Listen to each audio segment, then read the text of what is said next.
ஆண்டவர் வார்த்தையாகத்தான் இருக்கிறார். ஆண்டவர் எப்படிதான் இருக்கிறாரு? அவர் வார்த்தையா இருக்கிறார்.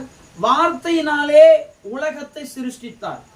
வார்த்தையினாலே சகல ஜீவ சுவாசமுள்ள எல்லாவற்றையும் தேவன் நமக்கு படைத்து கொடுத்தார்.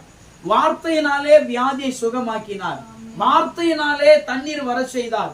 வார்த்தையினாலே மன்னாவை கொடுத்தார். வார்த்தையினாலே செங்கடலை பிளந்தார். வார்த்தைகளினாலே ஆண்டவர் எல்லாவற்றையும் செய்து முடித்தார். ஆமீன் சொல்லுங்க.